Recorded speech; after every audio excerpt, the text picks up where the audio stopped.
සුබ දවසක් වේවා ඔයාලා හැමෝටම.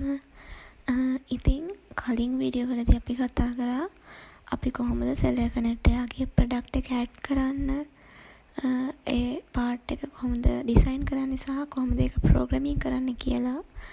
ඉතින් මේ වීඩියෝ එකේදී අපි කතා කරන්නේ කොහොමද අපි සෙලර් කෙනෙක් එයා ඇඩ් කරපු ප්‍රොඩක්ට් එක එයා ආයෙ අප්ඩේට් කරන්න කියන එක. ඉතින් මේකත් ප්‍රොසෙසින් පාර්ට් එකක් තමයි. අපි බලමු ඒක කොහොමද වෙන්නේ කියලා. මුලින්ම මම අපේ my products කියන එකට මේ විදිහට ලොග් වෙන්න. මෙතනදී අපිට බලා ගන්න පුළුවන් සෙලර් ඇඩ් කරලා තියෙන products ටික. එතකොට මේ තියෙන page එක ගැන අපි ඊළඟ වීඩියෝ එකේදී කතා කරනවා. මෙතනදී මම මෙන්න මේ 6 වෙනි page එකේ තියෙන මෙන්න මේ laptop කියන මෙන්න මේක අරගෙන මම අප්ඩේට් කරන්න තමයි දැන් යන්නේ. මම මෙන්න මේ අප්ඩේට් කියන එක ක්ලික් කරාම මෙන්න මේ විදිහට අපේ details ටික බලා ගන්න පුළුවන්. මම කලින් fill කරපු. ඉතින් මම මෙතනදී laptop එක brand එක මොඩල් එක ඊට පස්සේ ටයිටල් එක මෙන්න මේ විදිහට අපිට බලා ගන්න පුළුවන්. මෙතනදී අපිට වෙනස් කරන්න පුළුවන් ටයිටල් එක, quantity එක, delivery cost එක, ඒ වගේම description එක. ඒ වගේම image එක අපිට වෙනස් කරන්නත් පුළුවන්. මම මෙතන ටයිටල් එක විදිහට දෙනවා MSI new model කියලා. ඊට පස්සේ quantity එක විදිහට මම දෙනවා 7ක්. delivery cost එක විදිහට මම දෙනවා 990ක්. මෙතන මම දෙනවා 1700ක්. description එක විදිහට මම දෙනවා brand new. image එක මේ විදිහටම තියලා මම මේක අප්ඩේට් කරනවා. ඊට පස්සේ අපිට මෙතනදී alert එකක් එනවා please upload 1 to 3 images කියලා. මම මේක ඕකේ කරලා මම මෙතනින් image එකක් select කරනවා.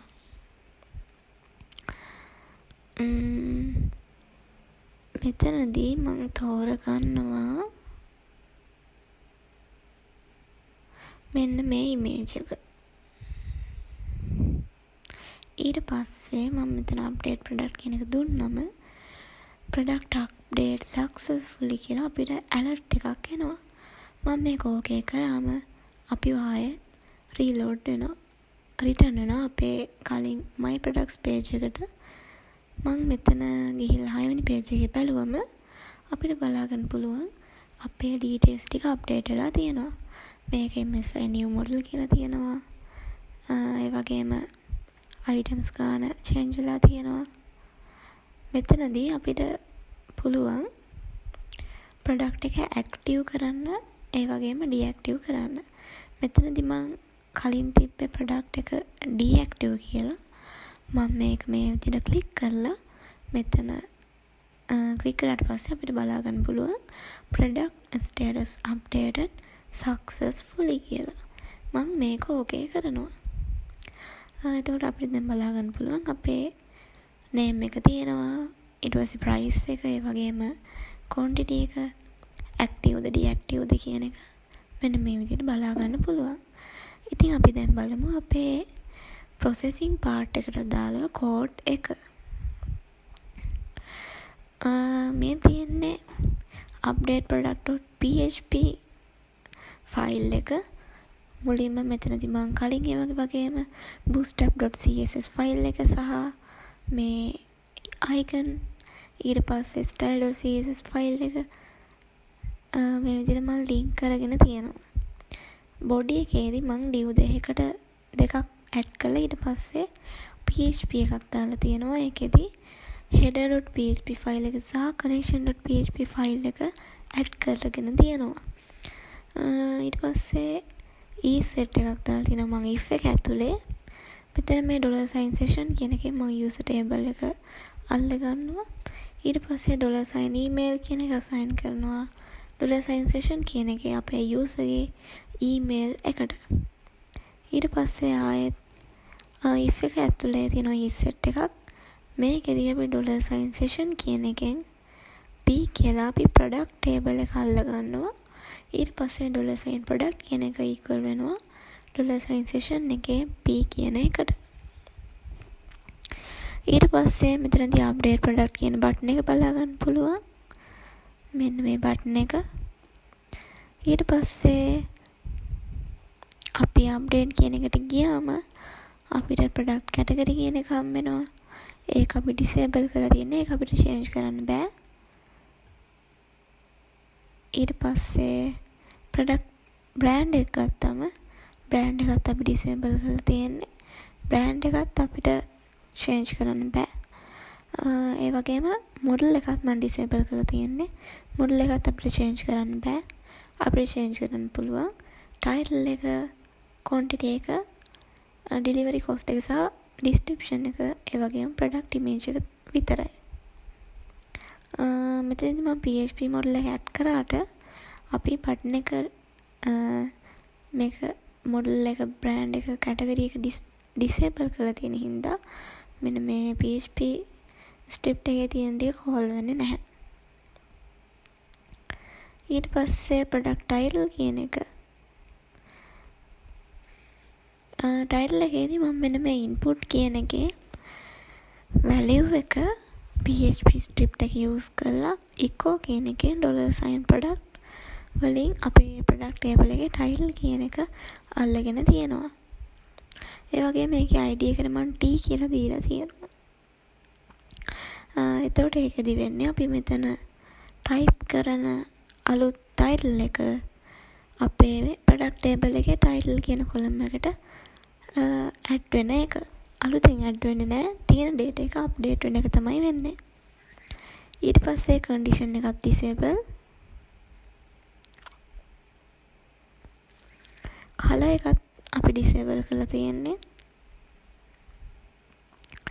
quantity එක ගත්තම quantity එකේත් මම input එකේදී value එක මෙන්න මේ විදිහට PHP script එක use කරලා echo එකක් එක $sign product ඊට පස්සේ ඒක අපි quantity කියන එක අල්ල ගන්න product table එකේ ඒ අනුව අපි type කරන quantity එක අපේ product table එකේ quantity එක විදිහට update වෙනවා.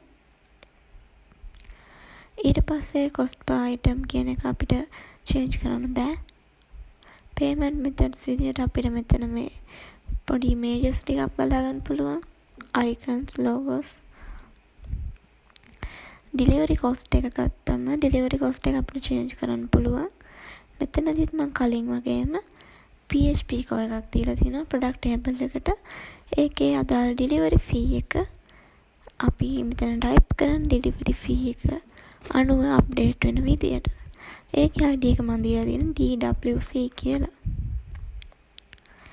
out of column වලටත් මම මේ විදියටම තමයි code එක add කරලා තියෙන්නේ. description එක ගත්තම description එකේ තියෙන text area එකක්. මේකෙදිත් මම PHP කෝ එක use කරලා $sign product කියන එකෙන් අපි type කරන description එක product table එකේ description එකට වෙනස් වෙන්න ඕනේ විදියට මම මේක code කරලා තියෙනවා. ඊට පස්සේ product image එක මේක නම් කලින් විදියම තමයි. මෙතනදී image එකට array එකක් assign කරලා තියෙනවා. ඊට පස්සේ $sign image brackets ඇතුලේ 0 කියන එක ඒක resources වල අපි add කරන product image එකේ add product image svg කියන්නේ මෙන්න මේ දැනට add වෙලා තියෙන product image එක අපි දැන් මෙතන product එකක් add කරන්න කලින් මෙන්න මේ වගේ box එකනේ තියෙන්නේ. ආගේ boxes තුන තමයි මෙන්න මේ විදිහට add කරලා තියෙන්නේ.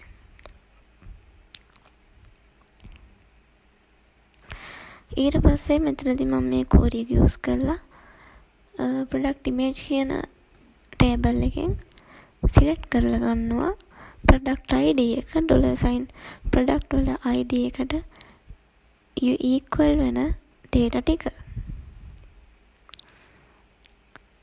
ඊට පස්සේ මෙතනදිත් අපි මෙන්න මේ ඩියු එක ඇතුළේ අපි ඉමේජස් අපි අප්ලෝඩ් කරන ඉමේජ් ටික මේ මෙතනට ලෝඩ් වෙන විදිහට මම හදලා තියෙන්නේ. මෙන්න මේ විදිහට ඩියු එකක් දාලා තියෙනවා. ඊට පස්සේ ඒක ඇතුලේ img src කියන ටැග් එක යූස් කරලා php script එක දාලා echo එකක් එක්ක $sign image කියන එක 012 විදිහට අපි මෙන්න මේකට sign වෙන විදිහට හදලා තියෙනවා. ඊට පස්සේ upload image කියන එක ක්ලික් කරාම change product image කියන ෆන්ක්ෂන් එක කෝල් වෙනවා. මේ ෆන්ක්ෂන් එක ගැන අපි කලින් වීඩියෝ එකේ කතා කරපු හින්දා මම මෙතනදී කතා කරන්නේ නැහැ. ඒ වගේම මෙතන update product කියන එක ක්ලික් කරාම product එක update වෙනවා. ඉතින් අපි දැන් බලමු මෙන්න මේ update product කියන ෆන්ක්ෂන් එකට දාලා කෝඩ් එක මේ තියෙන්නේ අපේ අප්ඩේට් ප්‍රොඩක්ට් වලට අදාළ කෝඩ් එක. මෙතනදී මම title QTY quantity delivery of Colombo delivery out of Colombo description මෙන්න මේ විදිහට variables හදන් තියෙනවා. ඊට පස්සේ variable එකක් හදාගෙන තියෙනවා f කියලා. ඒකට assign කරනවා new form data. ඊට පස්සේ ඒක f.append විදිහට අපි අදාළ variable ටික මෙන්න මේ විදිහට add කරගන්නවා. ඊට පස්සේ image කියන variable එක හදාගෙන document.getElementById කියන එකෙන් image uploader කියන විදිහට අරගෙන තියෙනවා. ඊට පස්සේ file count කියන variable එක assign වෙනවා image.files.length කියන එකට. ඊට පස්සේ මෙතන ajax part එක මම add කරලා තියෙනවා. ඊට පස්සේ response එක success වෙනවා නම් product update successfully කියන alert message එකක් එන්න ඕනේ. ඒ වගේම window.location එකේ අපිව reload වෙන්න ඕනේ myproduct.php කියන එකට. ඒ වගේම response එක success වුණේ නැත්නම් alert එක response වෙන්න ඕනේ. ඊට පස්සේ request එකක් යාලා open කරගන්නවා. මෙතන post method එක use කරලා තියෙනවා. update product process.php කියන ෆයිල් එක. ඒ වගේම අපි request එකක් send කරනවා brackets ඇතුලේ f කියන එක use කරලා තියෙනවා. අපි දැන් බලමු update product process.php ෆයිල් එක. මේකෙදිස් මම මුලින්ම session එකක් start කරලා තියෙනවා. ඊට පස්සේ අපේ connection.php ෆයිල් එක include කරලා තියෙනවා. ඒ වගේම මෙන්න මේ විදිහට අපි variable හදලා තියෙනවා. if එක use කරලා if එක ඇතුළේ තමයි variable ටික හදලා තියෙන්නේ.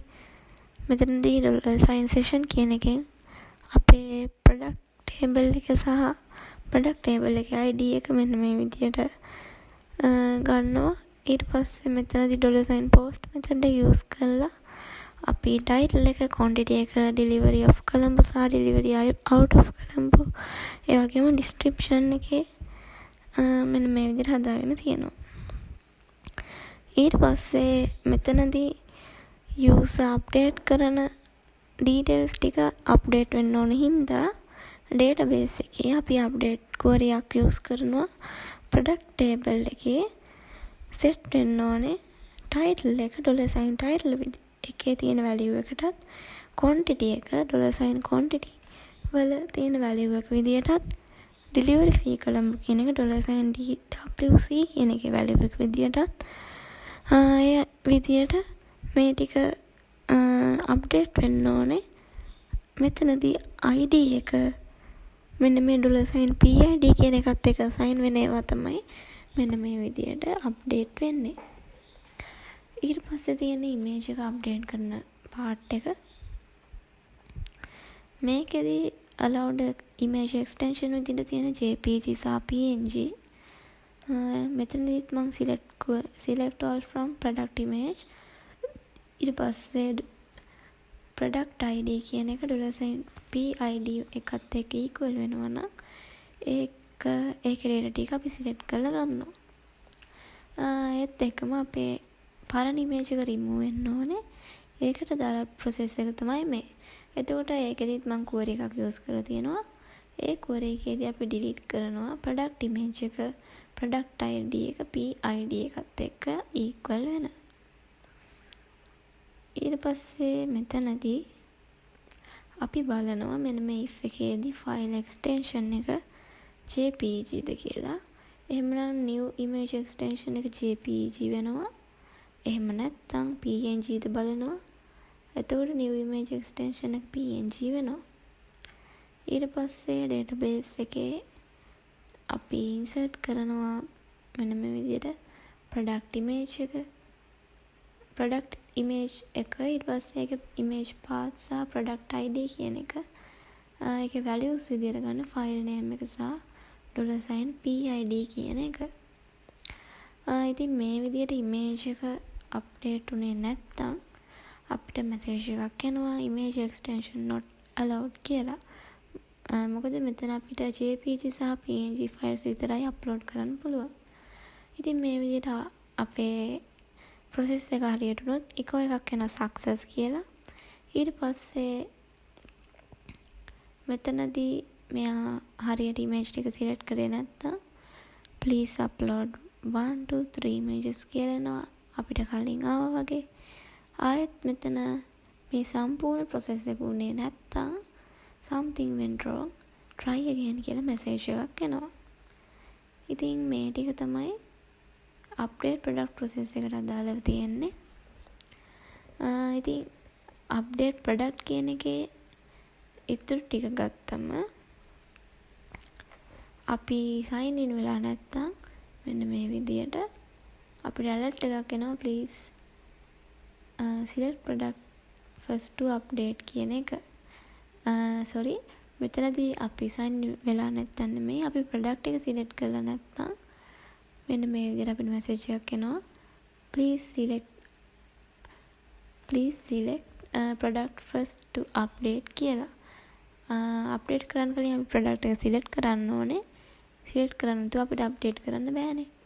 ඊට පස්සේ window එකේ location එක myproducts.php කියන එකට මෙන්න මේ විදිහට reload වෙන්න ඕනේ.